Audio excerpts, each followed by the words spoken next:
وہاں سے عجیب جواب آیا، وہ یہ کہ انہوں نے لکھا کہ خود فیروزہ کی یہی مرضی ہے کہ بات پڑھنے کے شادی ہو، اور واقعہ بھی یہ تھا کہ درپردہ تو بات تھی، لیکن تکلف میں آ کر بی فیروزہ نے یہی کہہ رکھا تھا۔ چنانچہ ان کی ماں نے، جس کے ذریعے سے فیروزہ کا عندیہ لینا چاہا، ان سے فیروزہ نے دل کی بات نہ بتائی، بلکہ یہی کہہ دیا تھا کہ ابھی تو میں پڑھ رہی ہوں، یعنی نکاح بات پڑھائی کے ہو۔ جو بھی فیروزہ کو یہ رشتہ پسند ہوتا جاتا تھا، یہ اندیشہ بھی بڑھتا جاتا تھا کہ کہیں کچھ گڑبڑ نہ ہو جائے۔ چنانچہ اب مجھ سے صلاح مشورے کے لیے ملنا چاہتی تھیں، بلکہ آنے ہی والی تھیں کہ ایک دم سے تجویز پلٹ دی اور دور کی سوچی۔ وہ یہ کہ بمبئی میں ایک پارسی خاتون رہتی تھیں۔ ایک طرف اگر وہ فیروزہ کی رازدار بہن تھیں، تو دوسری طرف فیروزہ کی ماں کی نہایت ہی بے تکلف ملنے والیوں میں تھیں، اور فیروزہ کی نظر ان پر پڑی۔ ایک آدھ خط لکھا۔ بمبئی والوں کی عادت ہے کہ وہ بلاوا دینے میں ضرورت سے زیادہ فراخ دلی کرتے ہیں، شاید سوچ کر کہ کوئی نہ آئے گا، مگر فیروزہ کو تو ان سے کام لینا تھا۔ فوراً راضی ہو گئی اور ان سے کہا کہ گھر خط لکھ کر اجازت اور روپیہ دلوا دو۔ فیروزہ روشن خیال، ماں باپ کی تعلیم یافتہ اور اپنی ذمہ داری محسوس کرنے والی لڑکی ٹھہری۔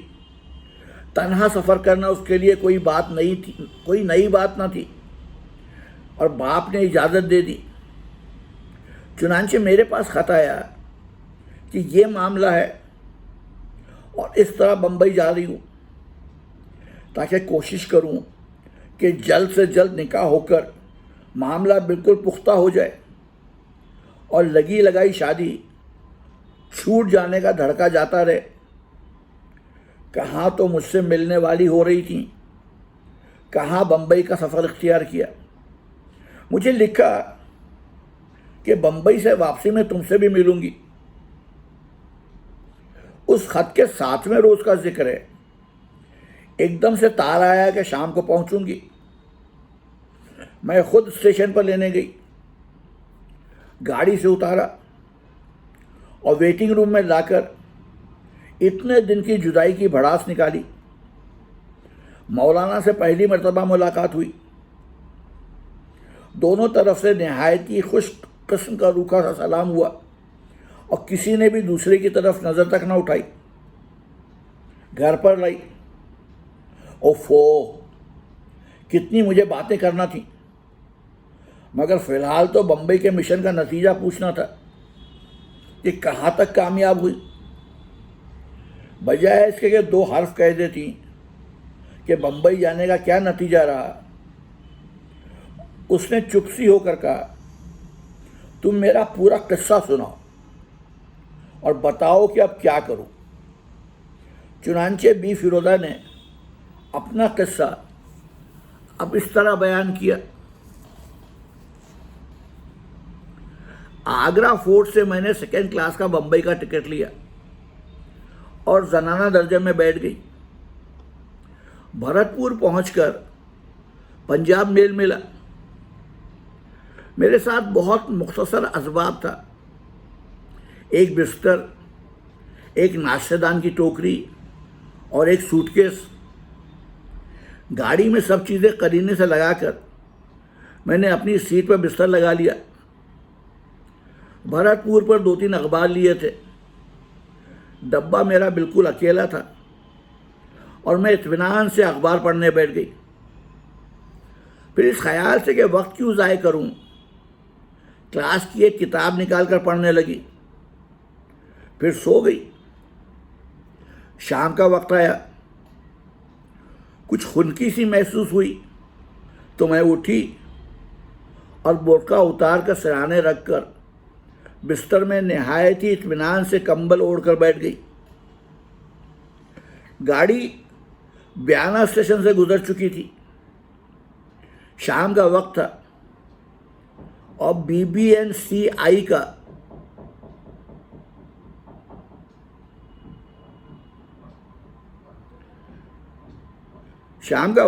BBNCI کا ڈریڈ ناٹ انجن گاڑی کو ہوا کی طرح اڑائے لیے جا رہا تھا۔ کس قدر پرلطف سفر تھا! میرے لیے یہ تنہائی باعث فرحت تھی۔ میں اپنے اور اپنے مشن کے خیالات میں غرق تھی۔ کتاب میں نے رکھ دی تھی اور کھڑکی سے باہر میری نظر تھی۔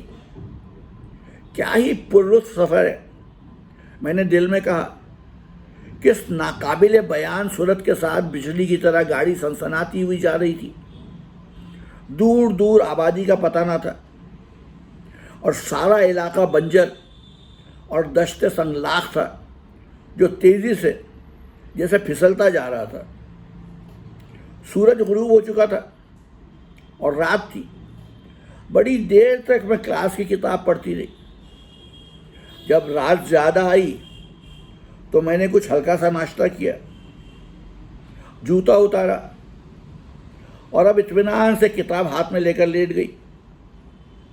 اتنے میں ہوا کے سرد جھونکے تکلیف سی دینے لگے اور میں نے اٹھ کر سوائے ایک کے سب کھڑکیاں بند کر دیں۔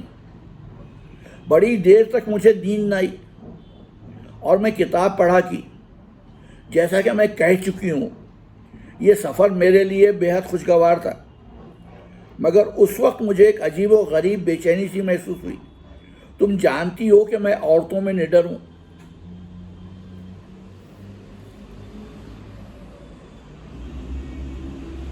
ڈر سے مجھے کیا تعلق، مگر رات کی یہ عجیب و غریب تنہائی اور پھر یہ احساس کہ اندھیری رات میں ریل گاڑی ایک مہیب اور خونی دیو کی طرح چیختی چنگاڑتی بل کھاتی اور سنسان جنگلوں اور ہیبت ناک پہاڑوں میں گونجتی دندناتی چلی جا رہی ہے۔ ریل کا مسلسل اور یکساں شور اور اس کی رفتار کا زناٹا میرے لیے اس وقت ایک عجیب ہی سناٹے کا عالم پیدا کر رہا تھا۔ میں نے کتاب سے نظر ہٹا کر چھت کی طرف دیکھا، پھر چاروں طرف دیکھ کر کھڑکی سے جو باہر نظر ڈالی تو ایک عجیب و غریب اور ناقابل وحشت سی معلوم ہوئی۔ پھر چاروں طرف دیکھ کر کھڑکی سے جو باہر نظر ڈالی تو ایک عجیب و غریب اور ناقابل بیان وحشت سی معلوم ہوئی۔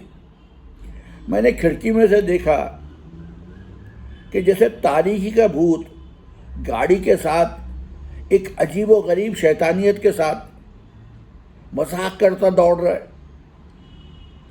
گاڑی کی کھڑکی میں سے ہیبت ناک تاریکی نہیں دکھائی دے رہی ہے، بلکہ گویا بھیانک تاریکی خود میرے ڈبے میں جھانک رہی ہے۔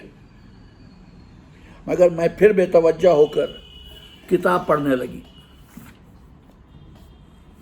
میں کلاس کی ایک کتاب متعلق تشریح پڑھ رہی تھی۔ اس میں ایک انسانی ڈھانچے کی تصویر تھی۔ جیسے ہی میری نظر اس پر پڑی، میں نے تیزی سے صفحہ لوٹ دیا، فوراً کتاب رکھ کر کھڑکی کی طرف دیکھا۔ بڑی بھیانک اور تاریک رات تھی اور بے شک تاریکی کا عفریت میری کھڑکی میں منہ ڈالے جھانک رہا تھا، مگر میں نے کچھ پرواہ نہ کی۔ کتاب البتہ رکھ دی اور اب اخبار پڑھنے لگی۔ پریشان خیالات دل سے قریب قریب نکل چکے تھے کہ میری نظر اخبار کے کالم کی ایک خونی سرخی پر پڑی۔ ایک دم سے میرا دل ہل گیا، تن بدن کے روئیں کھڑے ہو گئے۔ تاریکی اور زیادہ ہیبت ناک معلوم دینے لگی، کیونکہ اخبار کی سرخی ہی ایسی تھی۔ ریل میں قتل۔ میں سہم سی گئی اور چاروں ناچار مضمون پڑھا۔ اس مضمون کے پڑھنے کے بعد میری حالت ہی اور تھی۔ میں نے چاروں طرف اپنے ڈبے میں مشکوک اور وحشت ناک نظریں ڈالیں۔ ڈرتے ڈرتے اپنی بینچ کے نیچے دیکھا کہ کہیں کوئی ڈاکو تو نہیں بیٹھا ہے۔ وحشت اور زیادہ ہوئی اور طرح طرح کے شبے دل میں آئے۔ اٹھ کر میں نے غسل خانے کو دیکھا۔ یہ سب میں نے مضمون پڑھ کر کیا، کیونکہ اس مضمون نے مجھے پریشان کر دیا تھا۔ مضمون یہ تھا کہ ایک یورپین لیڈی جو 2nd کلاس کے زنانے ڈبے میں کلکتے سے دہلی آ رہی تھی، راستے میں قتل کر دی گئی۔ نامعلوم کس نے قتل کیا، کچھ پتہ نہیں چلا۔ پولیس سراغ لگا رہی ہے۔ مجھے خیال آیا کہ میرے بارے میں بھی پولیس سراغ لگاتی رہ جائے گی۔ مجھے اب یاد آیا کہ اس قسم کی خبریں میں پیشتر بھی پڑھ چکی ہوں، مگر یہ موقع اور تھا۔ میں کبھی ڈرنے والی نہیں، مگر اس وقت میں نے محسوس کیا کہ مجھے ڈر لگ رہا ہے۔ کھلی ہوئی کھڑکی کی طرف میں بار بار دیکھ رہی تھی۔ اپنی کمزوری پر ہنسنے کی بھی کوشش کی اور دل کو مضبوط کرنا چاہا، مگر سب بیکار۔ اب میں پریشان ہو کر اٹھ بیٹھی، چاروں طرف غور سے دیکھا اور ایک جھٹکے کے ساتھ ریل کی رفتار میں کچھ کمی محسوس ہوئی، اور تھوڑی ہی دیر بعد ایک چھوٹا سا اسٹیشن آیا۔ میں نے سر کھڑکی سے نکال کر دیکھا۔ اسٹیشن کا نام میں نے لالٹین کے شیشے میں پڑھا۔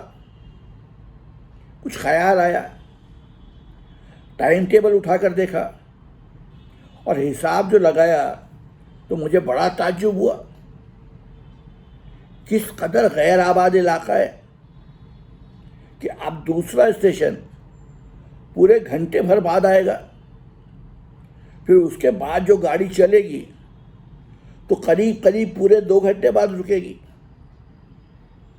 گاڑی چلی اور اسٹیشن آنے سے جو ڈر لگنا بند ہوا تھا اس کا پھر اب احساس ہونے لگا۔ پھر تھوڑی دیر بعد میری وہی حالت ہو گئی۔ اب میں اپنا اطمینان کرنے اٹھی اور باہر جھانک کر اپنے ڈبے کے پائیدانوں کی طرف غور سے دیکھا کہ اگر کوئی چلتی گاڑی میں دوسرے ڈبے سے آنا چاہے تو آ سکتا ہے یا نہیں۔ ڈبے کے پائیدان ایسے تھے کہ چلتی گاڑی میں برابر والے ڈبے سے کسی کا آنے کی کوشش کرنا اپنے کو موت کے منہ میں ڈالنے سے کم نہیں۔ اب میں نے کھڑکی بند کرنے کی ٹھان لی، کیونکہ میں جانتی تھی کہ کھڑکی بند کرنا بیکار ہے، کیونکہ دروازہ کھولنے کا ہینڈل باہر ہی تھا۔ مگر میں مجبور تھی، کیونکہ باہر ایک وحشت انگیز سما تھا۔ چاروں طرف ایک نحوست سی تاری تھی اور بیاباں سائیں سائیں کر رہا تھا، اور اسی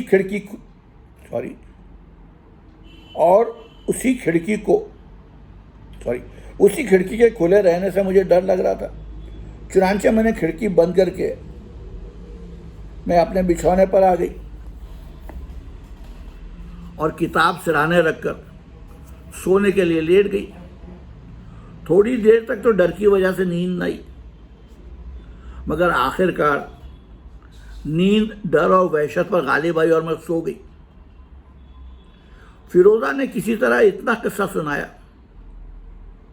اس کی خوبصورت چمکدار آنکھوں میں سنجیدگی بسی ہوئی تھی اور چہرے کا صاف و شفاف رنگ بالکل ساکن تھا، جیسے کوئی منجمد تال ہوتا ہے جس کا گہرا پانی عموماً خاموش ہوتا ہے۔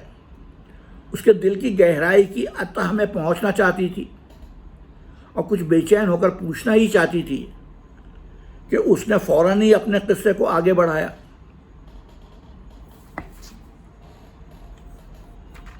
تو یہ تھی آج کی قسط۔ اگلی قسط کل سناؤں گا، تب تک کے لیے اجازت دیجیے۔ آداب۔